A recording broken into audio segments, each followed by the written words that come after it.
This is the Silvertips Time Machine Podcast. Here's your host, Keith Gerhart. It's over! Look at that! Hockey game over!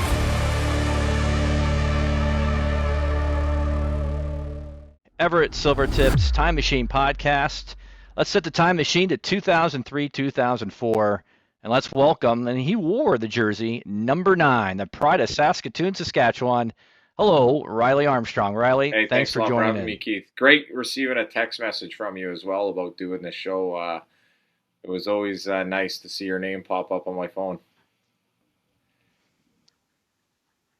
I'm glad you have the same number. I was a little worried that there's a couple question marks. Is this still Riley Armstrong? Yeah, but it still is. So we worked out great. And again, thanks again to the Philadelphia Flyers Public Relations Department for helping set this up as well. Let's turn the clock back to 2003. In 2002-2003 season, you were with the Kootenay Ice. Around the spring summertime of 2003, the expansion draft hit. You were selected by the Everett Silvertips. Tell me, where were you at, and what was the initial feeling coming to Everett, Washington? I still remember pretty clearly. I'm old now, like you mentioned in our little pre-show chat. But I remember it got announced that Kevin Constantine was going to be coaching the new expansion team, and I remember I said to my dad, I said, "Man, that'd be pretty cool to play for a guy who coached in the NHL and coach some really big names before going to the Western Hockey League." And my dad's like, "Be careful what you wish for," kind of the old man, his words of wisdom. And then the day before the expansion draft, I got a call from the Kootenay Ice about what their plan was for me for the upcoming season, and I was excited. And then the next day, I got a phone call that I was selected in the expansion draft. So my wish came true, and that definitely paved the path for me where I am today. Yeah, and then as far as the season goes, when I remember in like August before training camp, the players met up just to kind of get together, get the feeling. Did you know a lot of those guys beforehand? I know they're all coming from other teams, but did you know anybody, previously from other stints, or just knowing them by playing I against was like them at all? the one, I think, kind of lone wolf a little bit coming in from Kootenay. There was, John Dahl, Mitch Love, Jeff Harvey. They kind of all knew each other from playing out in the East and Saskatoon Blades and Swift Current Broncos and stuff like that. I didn't really know anyone going in there, so it was a fresh start for me, and made friends that I'm still friends with to this day. So it was awesome though, meeting up in August there and getting the buddy and meeting the coaching. And the rink wasn't even built, and we got a little tour of the rink as seats put in and all that kind of stuff. So it was pretty cool to see, the team build, the city build around the team as well, and go through all that. Yeah, and I know during the season I mentioned, to the current voice of the Silvertips, Casey Bryant, that being involved in the community was such a huge thing right out of the gate. I know Mitch was a big part of it. You helped out as well. But, I guess after training camp ended, you started the preseason, and we were, out in the public quite a bit as much as possible. Talk about that, just kind of getting the structure, getting the building blocks started, just getting the fan base getting involved with everything. I think the Fish, I think he was pretty vocal on his radio show. Yeah. And I know he would always have us on his radio show every other week and kind of pumping the tips and getting us out there more. And I think a lot of it really stemmed from the guys that were going to Everett High School at the time.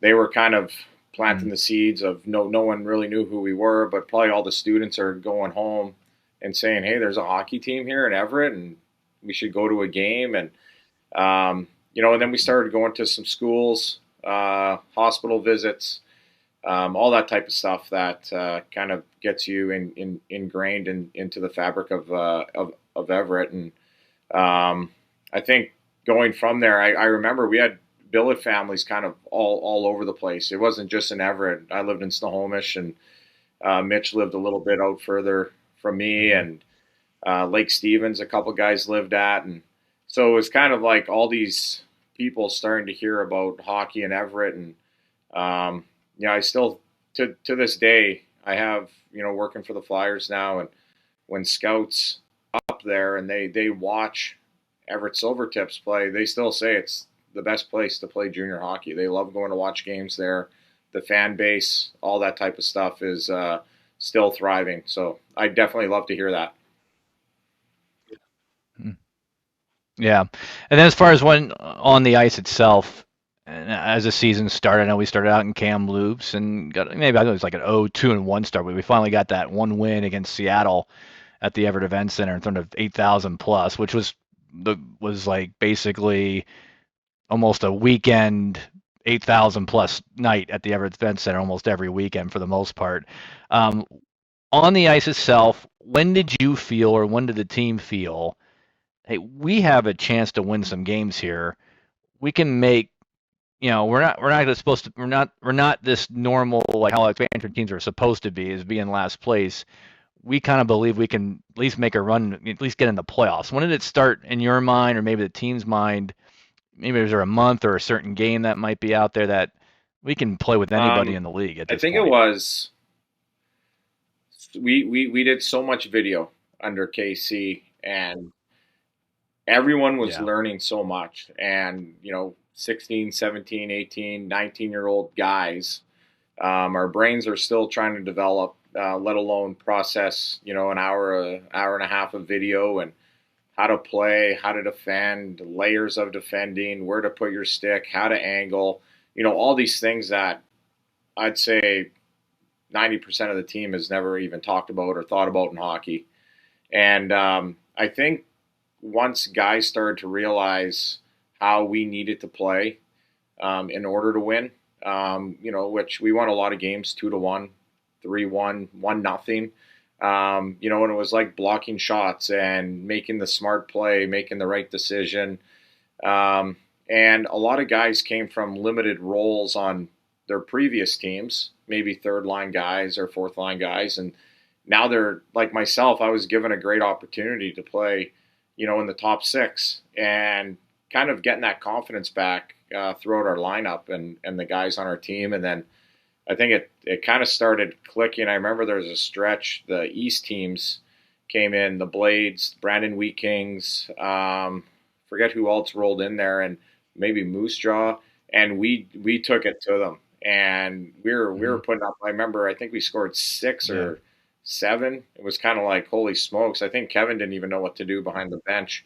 So, but I think that's where it kind of started to flow a little bit. And, it was just like we pretty much had nothing to lose. And we were going out there playing. And I think Kevin and John Mechanic and Jay Verity held us to a pretty high standard, that they didn't really care that, we were an expansion team. Yeah. Did you have a little chip on your shoulder too, especially like because all the guys were from different teams for the most part, but it's almost like almost every player had some type of chip on their shoulder because they're kind of the guys that the other teams, the teams you were with last year or the prior year didn't really want anymore. So did you have a little chip on your little? I don't mean like the ultimate motivation, but was it some motivation to just kind of add to everything we else? go in to play against Kamloops, and Jeff Schmidt played there the year before.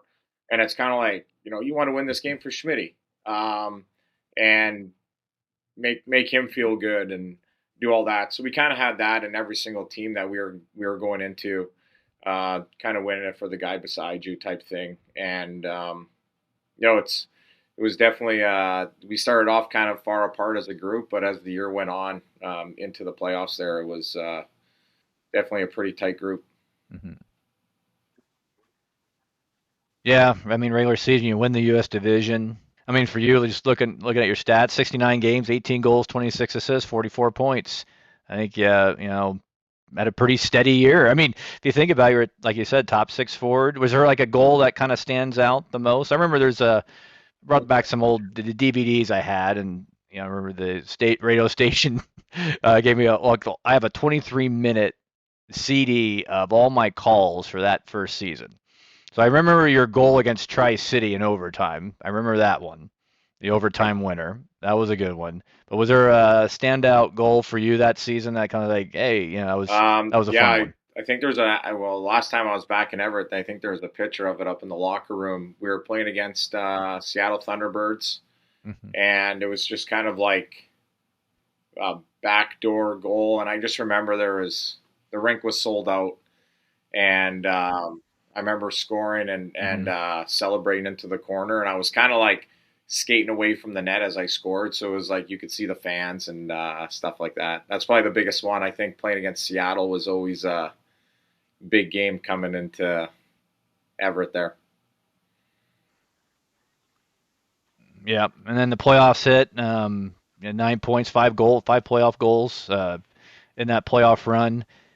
I mean, I totally forgot after just watching everything, studying up on just kind of getting back with everything the last couple of weeks before I started this podcast. We swept the Spokane Chiefs in 4 games. I Yeah, didn't really realize that. Zach Hamill, I thought it was like 5 or 6, but we swept Spokane. Zach Hamill's a young 15-year-old at the time, scored a overtime game winner in, I believe, game 3. Um, and then Vancouver winning 6. I remember Michael Wall had to go in game 6 to to seal the deal there. I believe Harvey might have been sick. I think the night before. I'm trying to remember, or maybe an injury. You would know more, but talk about, I guess we'll get to that Kelowna series obviously, but talk about the first 2 rounds. I mean, how fun was that? Just game one, just game one itself against Spokane, tying the game up with like a minute some left, minute 20 left. Delage was able to tip one out in front, and then Horman yeah, against his old team wins it in overtime. Just to talk, just game one itself. That I mean that just set the yeah. tone for that whole I playoff remember we run. had some guys that have never played in the playoffs before, and I remember we were kind of like amped up going into the game. And um, prior to the playoffs, we had this thing in Spokane. They put the goalie at the other end of the rink, right? Like the benches are on the other side, so they start. And I Hmm. remember Kevin would always at every whistle he would Yeah. flip the goalies. He was doing that, and so we had like a Yes. we had a little thing going on that he would always do this every whistle because he was mad at the way the benches were set up. So going, That's going right. into I the remember playoffs, that. it was it was kind of like that little tension there between the teams. No, just like going into game one, I remember we were a young, fired up group, and um, we didn't really know what to expect, and they had some like pretty high flying offensive guys on that team. Chad, it's weird names come back to Hmm. my head, but like the Jeff Lucky and Chad Clausen, Yeah. they're putting up over 100 points, and like you Yep. mentioned before, I had 44 points on the season. So going out against all those guys, and I think it was like the way that Kevin and the coaching staff had us playing, like such a structured game and details in our game that we didn't give those guys anywhere to breathe. And I think those tight Hmm. games, those are games that we live for. I remember that we felt comfortable when it was 1-1 in the third or up by a goal in the third. We knew we were going to block that shot and we were going to get that puck out. And I think some of those teams didn't feel comfortable, like Spokane didn't feel comfortable in those tight playoff games, and I think that's where we had them beat whenever we got in those tight areas late in games. Yep. And then again swept the Spokane in 4, beat Vancouver in 6, which that was a great series as well. I remember the line was it Kress, Bilston, and was it Wheat Yeah, maybe? I'm trying to think. it That might have one been line. That Schmidt, was Kress, yeah. Schmidt, And then and they Wheat. just wait a minute. That might be the line. Yeah. They were good. Or I think Melly Bilston was in there. Yeah. I mean I think they single handedly Yeah, won game 5. They have 3-2 lead. I remember that. I think we only won 6-2. And then we go to the Kelowna series. Obviously, major. Everett's underdogs. We knew it. You know it coming in. Winning game one was important. Then you lost. Then we lost three in a row. They're tight games, and Kelowna obviously defending Western Hockey League champs. They were going to host the Memorial Cup. They had their eyes on winning the Western Hockey League title. And then games 5, 6, and 7. I mean, let's be honest. I mean, I always get asked, and probably a lot of players get asked, what was your favorite memory of that season? Game 5, 6, and 7 against Kelowna is probably right up there. Again, like you look at guys that Kelowna had on their team, and Jay Weber and Josh Georges, their number 1 and 2 defensemen, and they were kind of built like we were though too. They weren't very offensive. They played a tight game, and I remember Brian Nathy scored from the red line. It would have been in game 5 to go back to Everett. Game 6, I think John Dahl scored in overtime again.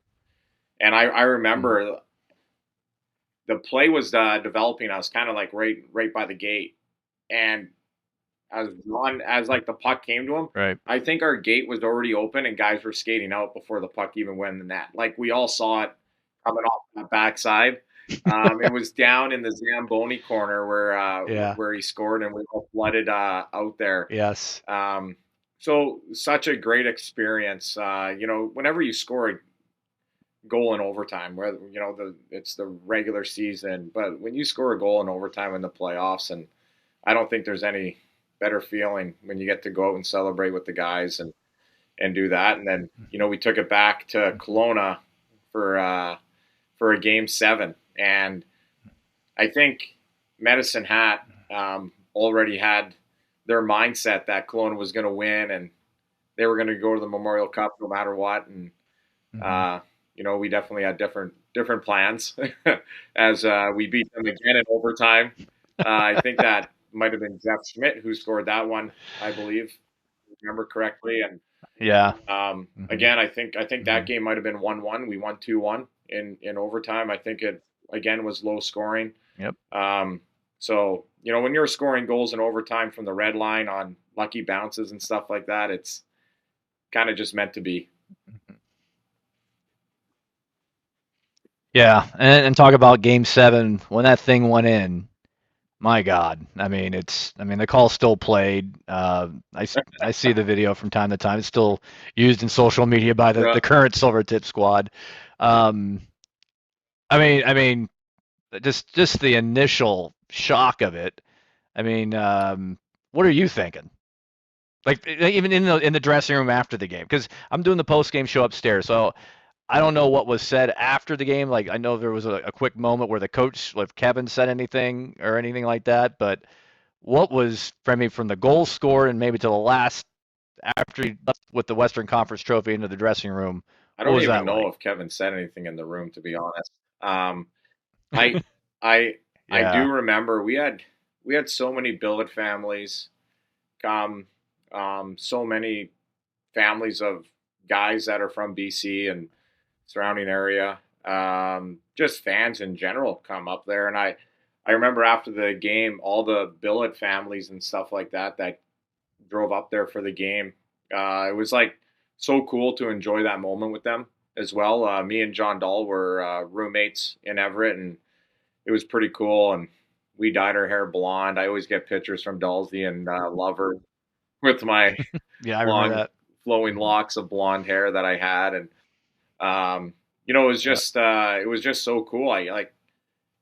You go into it and you're not really expecting that, and I look now when guys are doing the Stanley Cup and like the Eastern Conference Trophy and they touch it or they don't touch it. I just think we went and grabbed it out of the guy's hands, to be honest. Like, I don't even. Yeah. Everybody did, actually. That's where the big picture's at. Yeah, I believe you're right. It was just a dream, to be honest. From that start of the year to the end of the year, it was probably the best days of playing hockey in my life was that year, and wouldn't trade it for anything. I was so proud to be a a Silvertip.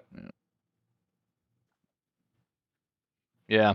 And it's funny, like, you were there for one season, and I know a lot of people were expecting you back, maybe for your 20-year-old year, but this, let's go to the next year. Obviously, Everett loses to Medicine Hat in 4, but heck of a season. Obviously, Western Conference champs. What was your mindset going into your 20-year-old year? Was it always, if you got an opportunity, take it, or were you looking to I come was back planning to on coming Everett? back to Everett. I trained in the summertime, and Yeah. I was getting ready to come back and have a good camp and be ready to play. And I thought we were going to have another strong team and some guys. We had a bunch of guys returning, and I got a call from San Jose like right on like the day of the draft. And I was like, I got drafted, but no, it was just an invite to their rookie camp.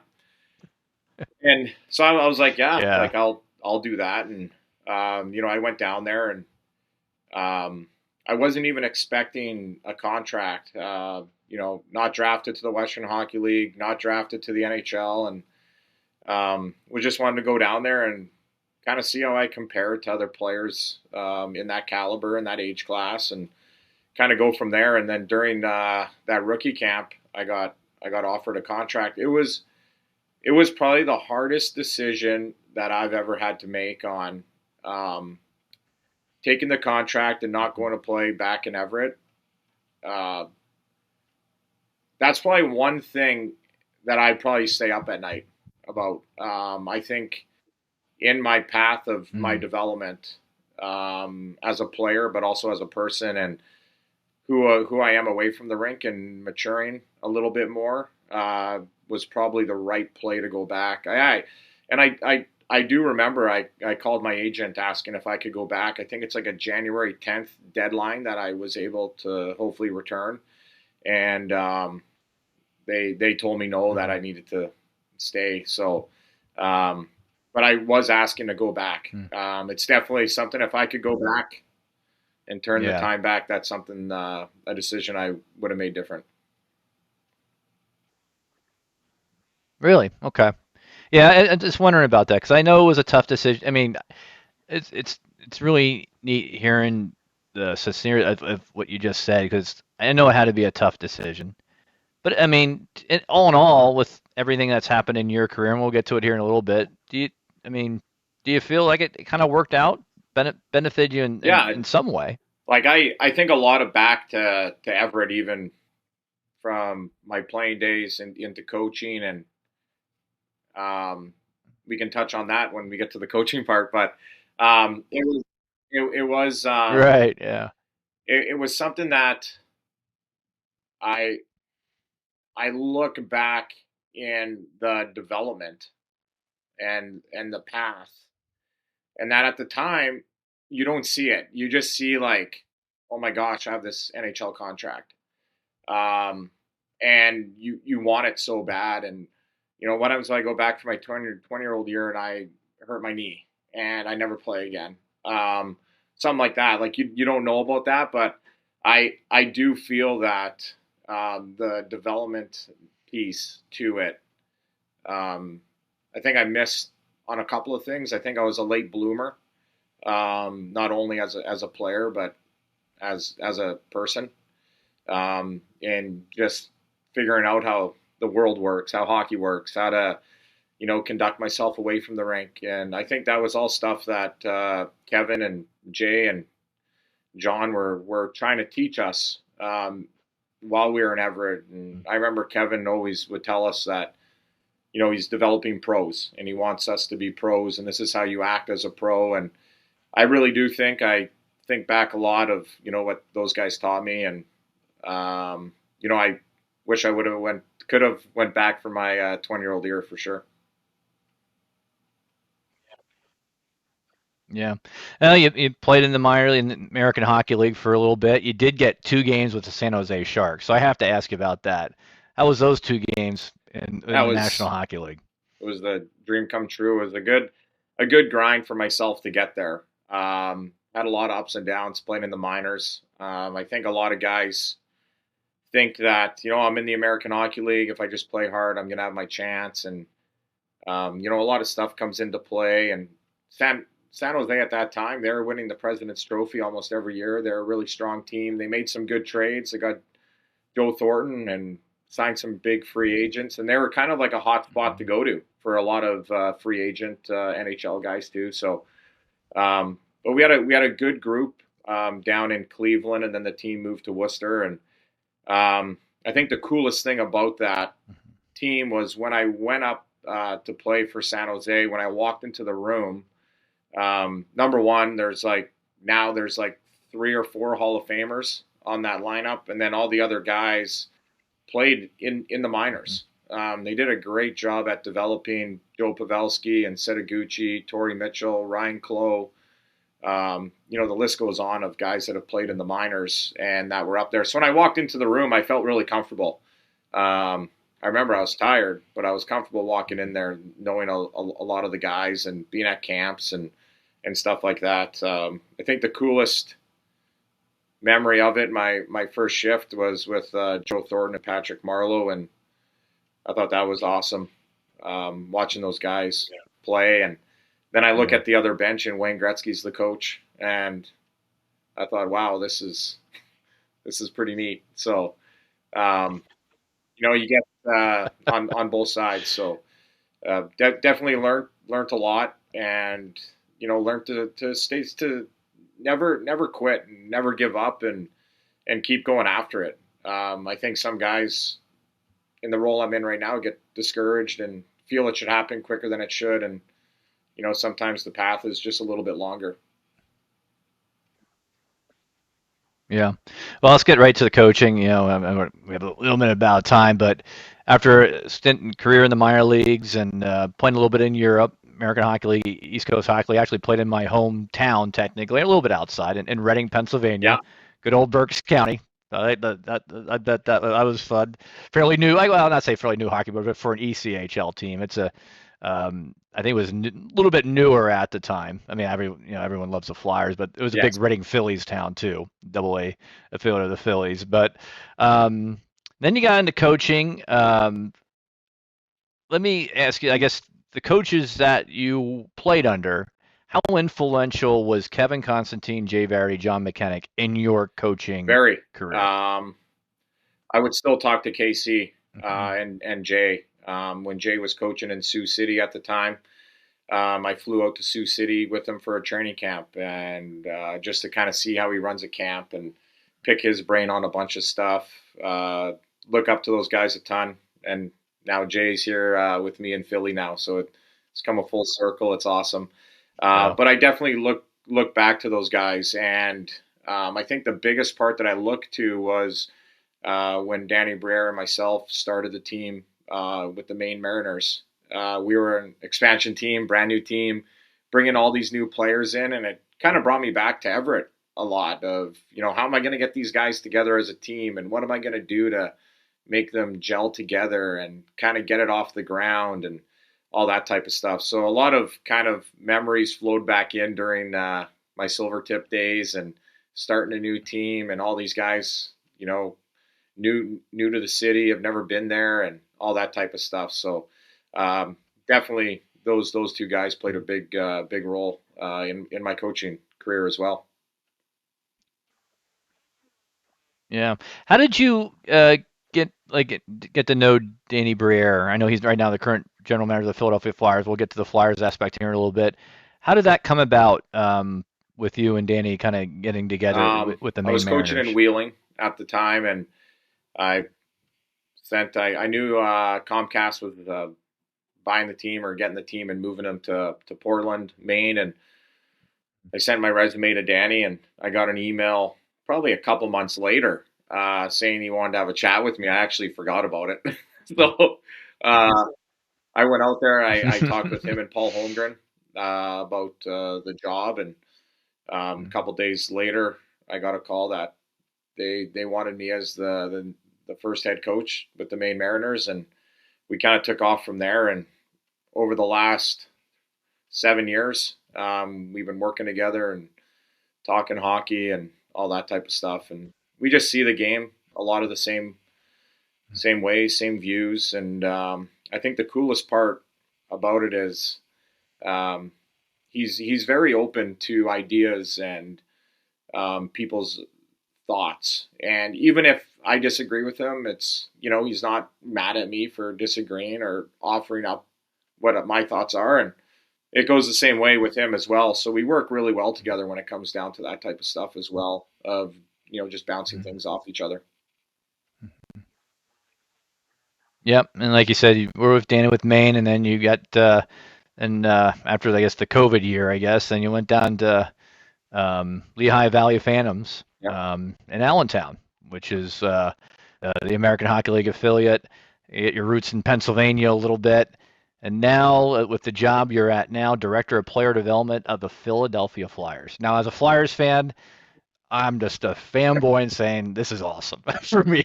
And now Jay Verity is the assistant coach under Rick Taco, who I remember seeing Rick Taco play. I went to the games in the mid '80s. I was a mid '80s kid. Those were my favorite Flyer hockey teams. Was the '85, the '86, the '87 Flyers. God love Pelle Lindbergh. Rest in peace, Pelle. Pelle Lindbergh, and then the Ron Hextall area. But Tim Kerr was my all-time favorite Flyer. I still have that Tim Kerr jersey. It's upstairs. I should have brought it down. But gosh, those were my favorite Flyers teams. Peter Zezel, Rick Tocchet, Dave Brown, Mark Howe. I mean, Dave Poole and the captain.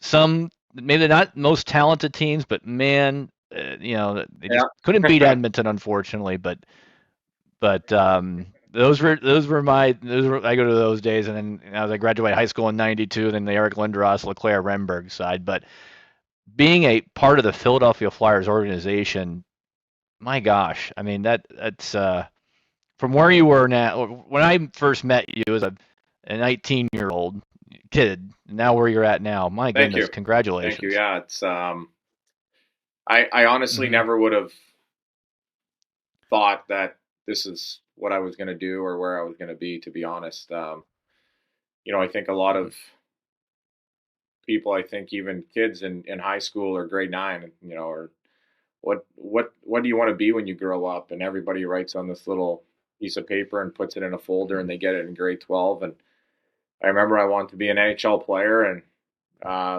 love the game. I was always told if you love the game, it'll love you back, and I think it definitely has in more ways than one. And I'm very fortunate to be where I'm at and surrounded by a lot of good people, a lot of people that helped me get here. And even here, you mentioned a guy, an old Flyer there, John LeClaire, who on my staff, and I talked to him. And even for him, I remember I had a buddy back home. He's actually the head coach of the Saskatoon Blades, Dan De Silva, Portland Winterhawk, former Winterhawk, and in his bedroom, he had the Legion of Doom line all over his room with Big E, Michael Renberg, and John LeClaire. So I always make note of that, John, about not how old he is, but how a lot of people love the way that he played and his style of game. So no, it's definitely it's pretty cool to be able to go into the rink and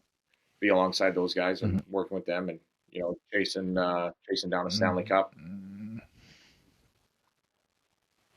Yep. And talk about your role, director of the Flyers, director of player development. What is really the main aspect of it as far as your role with the hockey club? Once a player is drafted, they're kind of all over the country and over in Europe and NCAA and all that type of stuff, junior hockey. Once they're drafted, I kind of take them under my wing, like I'm their big brother a little bit. And whenever they have a question about their game, they want to watch a video.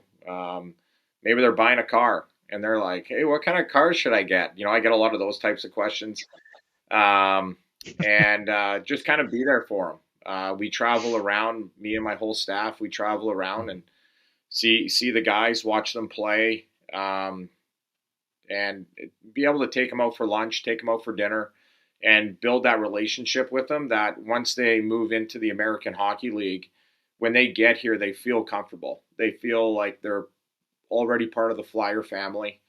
And I think it goes a long ways. If I thought back to myself as a 19-year-old and we're playing in Everett, and the NHL player development guy came down and came on the ice and took me out for dinner. Me personally, I would think that's pretty cool, and other players on the team would be like, man, I wish I could do that.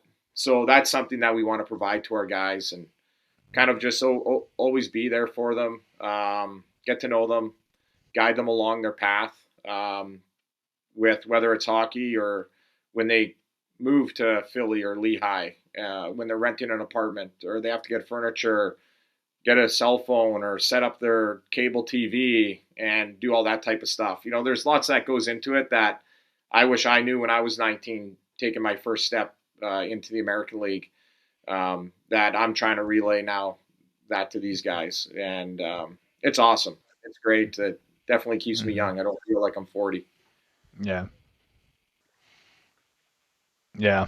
Well, definitely, I know the leadership under Keith Jones and also Danny Briere.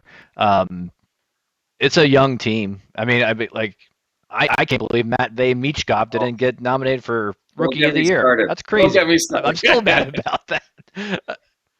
I know you're fine, but like that's one thing the Flyers were missing was like high-end talent guy. I mean, obviously there's the McDavids of the world, and then Crosby when he was playing.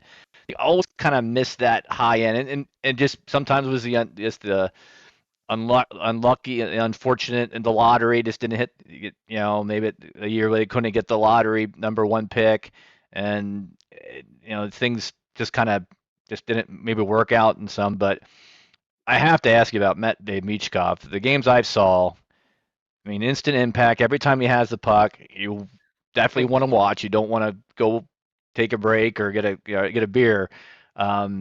He's one of those guys that obviously, knock on wood, health and everything like that. His first year was wonderful. I just can't wait to see what he brings in the second year. His desire to win, I think, kind of separates him from the average 19, 20-year-old. Like, he's just not going into a game to be like, oh, I played another game for the Philadelphia Flyers. He wants to go in there. He wants to score more goals than anybody. He wants to set more plays up. He wants to win more than the guy sitting next to him. And I think it's a great mindset, a great competitiveness to him, and all that type of stuff. And it kind of bleeds through the locker room. I think having him, and like you said, who knows what he's going to do here in a second year. It's pretty exciting. And then, we traded for Trevor Zegras as well this year. So we're adding more of that high-end skill, along with the Konechny's and the Tippets and those types of guys as well. So the roster's shaping up nicely. We have our tons of prospects in the cupboards, waiting and developing. And I think that's the coolest thing since Danny and Jonesy have taken over. The amount of prospects we have now, and when you look at it, we just don't have 2 or 3 names where we're like, oh wow, let's wait for these guys. We have 12, 15 names now that we're really excited about. So I think that's the best part of kind of watching this rebuild kind of go over here in the next 3-5 years.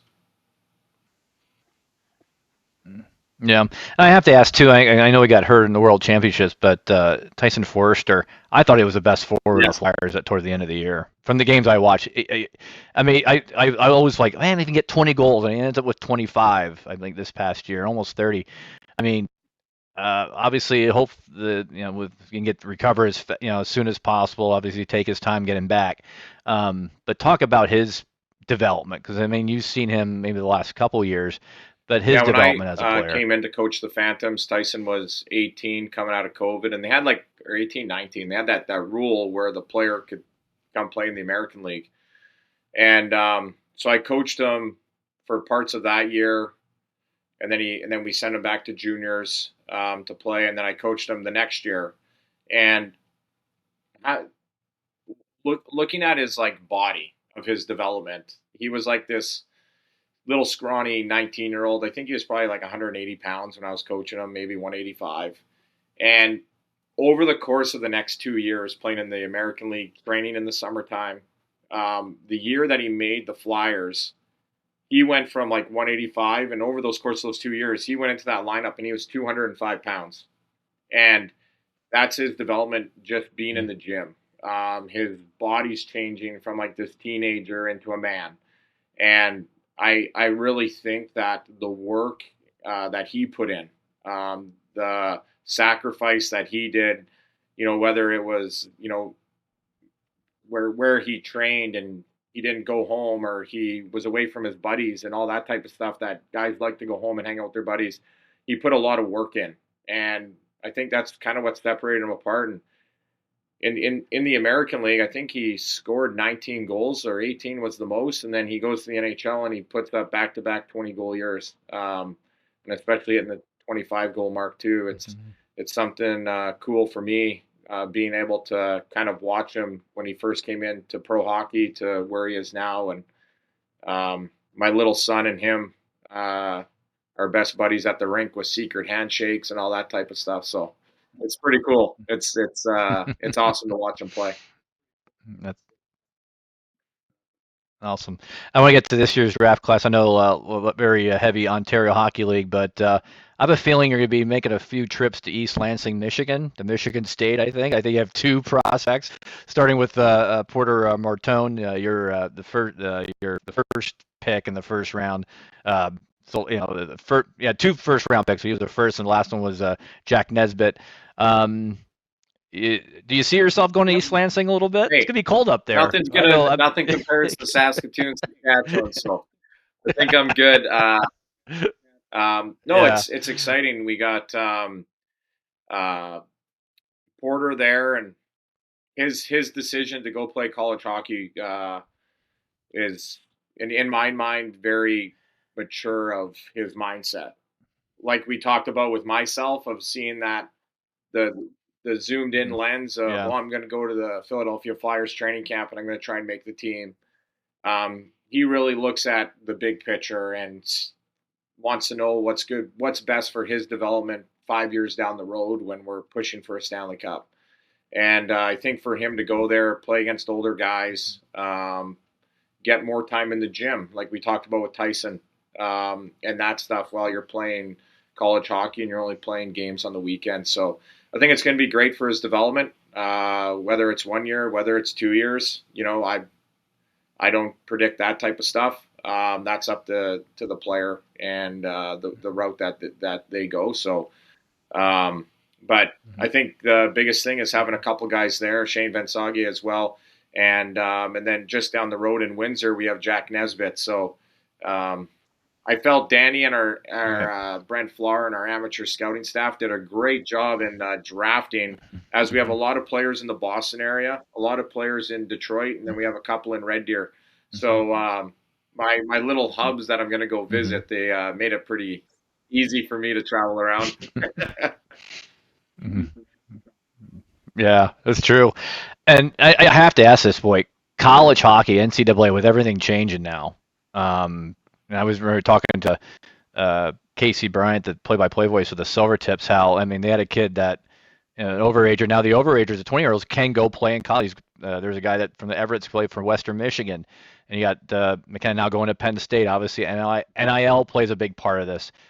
I'm telling you, I'm still, part of my heart loves the major junior league, and I think they're embracing it as well. I don't think they're complaining about it. I don't hear any complaints from any Canadian Hockey League, Western, Quebec, Ontario. It's just another route for these kids to go to, and just they have to be smart about it. They're playing against older, especially if you're an 18-year-old and you're gonna be a freshman pretty much in college. You're going to be playing against 21, 22-year-olds, right? Maybe 23-year-olds, depending on the transfer portal. But man, the game now in the United States for the NCAA hockey, I have the Big Ten network. I'm going to watch Penn State play. I'm going to watch Notre Dame. I was just up in South Bend for an official college visit with my older son. Where he might go there. Who knows? But I'm going to love NCAA college hockey because there's a lot of it's going to be some fun hockey, especially here in the United States. I think the one thing that players coming from major junior have to realize too is something that your parents preach, where you're like, come on, you need good grades, you got to do this. And when you play major junior, you're like, Mm-hmm. oh, I got school, whatever. And, you kind of push that off to the side because of the schedule. Mm-hmm. I think for a lot of guys that play major junior now, you have to really focus in on your schooling so that if this opportunity comes that you want to go play NCAA, you still have to get into the school. So I think that plays a big role that a lot of guys Right. don't really think about when it comes down to it. And then the other thing too is the money. I wonder. My question is I wonder what they do with the league on, if Medicine Hat wanted to keep Gavin McKenna in Medicine Hat, could they have said, well, we'll pay him whatever amount of money to keep him here, or where does that fall in? I think everybody knows the amount of money that some schools have and some schools don't. And I don't think a lot of major junior hockey teams can really compete. So I definitely think when you look at Macklin Celebrini, and then Gavin McKenna and those types of James Hagens, those types of players where they go in the year prior to being drafted and stuff like that. And I think it works out for some guys. And like I said, it just depends where you are in your development of your body, your mindset, and where you're at as a player. Mm-hmm. Well, I do want to thank you for joining me again, Riley Armstrong, here on the Everett Silvertips Time Machine podcast. I'll let you have the last word here, really quick. Anything you want to say to the Silvertip fans? Hope you'll make it back to Everett one summer, or maybe if you make a trip to Seattle, the Kraken, and make a trip up. Well, an hour north. I think I'll be venturing over there shortly. My nephew, Cruz Armstrong, was drafted in the WHL US draft by the Seattle Thunderbirds. So the rival, Oh, wow. he tried coming over to my house the other day, and I denied him access. So he wasn't allowed to sleep inside. We left him outside. But I'll definitely be out in the area, and I'd like to say thank you to the Silvertip fans for being the best place to play hockey in the Western Hockey League. From the first year to now, that's all I hear about is how faithful the Everett fans are, and you can never take that away from you guys. So thanks for supporting the team. And I definitely think there's going to be another trip to the Memorial Cup and soon, and hopefully another banner hanging up there. All right. Well, thanks for joining me, and best of luck this year in the Flyers. I'll be down. I'll definitely want to see a game this year. So maybe home or road. We'll see. And at least I know who to go to if I need a ticket or two. I'll do my best. That's always helps. For I don't want sure. you to do that. Yeah. But thanks for coming on. Appreciate it, Riley, and best Awesome. of luck to you this year. I appreciate it. That's Riley Armstrong, number 9 for your Everett Silvertips. This is the Everett Silvertips Time Machine Podcast, Episode 2. I'm Keith Gerhart. Good night and good hockey.